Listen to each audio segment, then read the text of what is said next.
Picture this, you're 35,000 feet up, sipping coffee, when a scream pierces the hum of engines. A passenger collapses in the aisle, heart attack, stroke, or worse. The flight attendant rushes over, passengers gawk, and suddenly, the unthinkable, death in the sky. What happens next? Does the plane divert? Where do they put the body? And who decides if it's even official? Welcome to Aviation Unraveled, where we peel back the clouds on flying's hidden truths. I'm your host, Eric, a former airline dispatcher turned podcaster. Today we're tackling a taboo topic, in-flight passenger deaths. It's rare, it's raw, and it's handled with a mix of protocol, compassion, and cold logistics. Stick around. We've got stats, step-by-steps, and real stories that might make you rethink that upgrade to business class. If you're buckling up for this, hit subscribe, and let's climb aboard.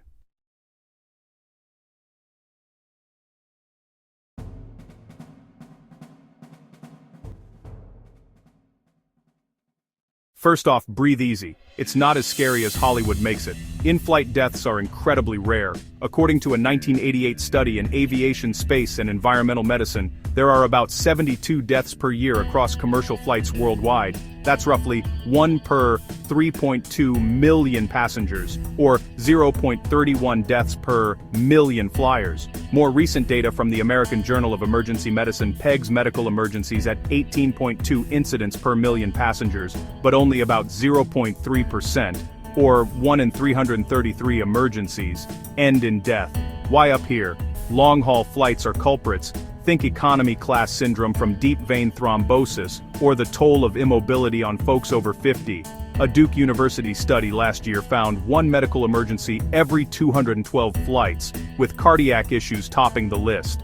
Bottom line, you're safer in the air than on a highway, but when it hits, it's a high-stakes improv show 7 miles up. So, what kicks off when someone slumps over? Cabin crew, those unsung heroes trained in basic life support, spring into action. Step 1. Assess and alert. If breathing stops, they start CPR right there in the aisle, using an onboard automated external defibrillator if needed.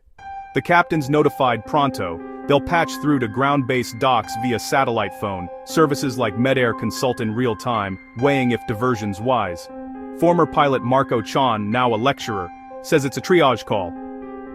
We calculate risks, turbulence, fuel, weather.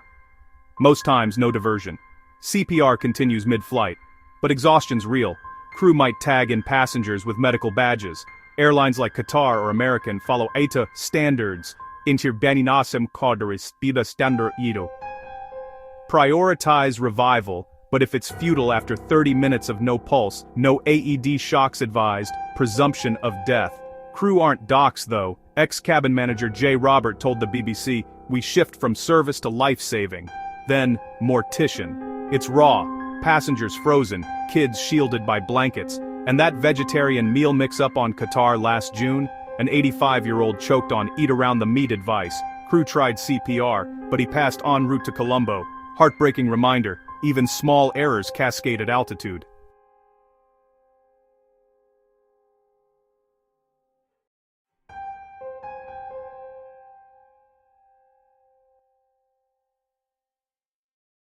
Declaring death? That's no captain's call. Needs a qualified pro, often post-landing. But in presumption mode, IATA's crystal clear. Close the eyes for dignity, cover to the neck with a blanket or zip into a body bag if stocked. Many airlines carry them now. Secure with a seatbelt to prevent shifting, then relocate. Empty row, ideal. Galley, only if it doesn't block exits. Full flight, back to their seat, curtains drawn, lights dimmed. Space is the villain here. On a packed 737, it's awkward. Bodies can't clog aisles for evac. Coventry Uni's Ivan Stevenson notes, no room to shield fully. Crew grab companions' contacts too. Family gets looped in quietly. Variations? United might shuffle folks over. Qatar once left a body next to a passenger for hours, citing aisle woes, sparking apologies and comps. No diversion for death alone. Pointless, per experts. The flight rolls on, breakfast served around the grief.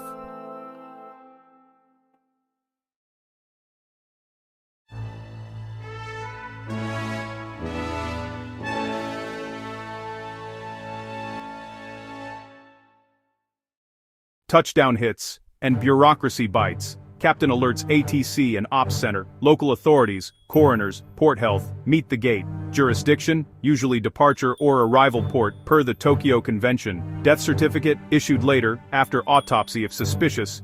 Think communicable disease, then universal precaution kits deployed. Families, deplaned last with the body, ground staff assisting. Airlines indemnify Good Samaritans, but liability's tricky. Force majeure clauses limit payouts to ticket refunds if diverted. That Turkish flight to SFO last July. Passenger died mid-air, plane diverted to Chicago, body vanished in the shuffle, per officials, nightmare fuel, and American Airlines in April. Crew skipped the Mayday call, a 62-year-old slipped away while docs on board begged to help, lawsuit pending. Protocols are cold, stories sear. Take Ali Murphy, ex-crew on a Ghana-London red-eye, passenger aneurysms out mid-flight, CPR in the galley, diversion to Lion. I held him in his final moments, she shared on her red-eye podcast, traumatizing, tasted his breath for a week. Or that Aussie couple on Qatar, woman's body blanket draped beside them for 4 hours, traumatic, they said. Crew, debriefs, therapy, roster clears, but J. Robert admits, we're not immune. Passengers, somber silence, or outbursts, like the guy yelling at Ali for delays. Yet, unity blooms. Strangers comfort kin, crew pours extra wines. It's humanity at cruising speed. In-flight death. A stark reminder we're all just passengers in the end. Protocols save the day, but compassion seals the heart. Flying safer than ever, but next time turbulence hits, spare a thought for the crew juggling life and loss. What shocks you most? Drop comments. Have you witnessed this? Like if you're flying soon, subscribe for more sky secrets, and bell up. I'm Eric. Safe travels, folks. Up, and away.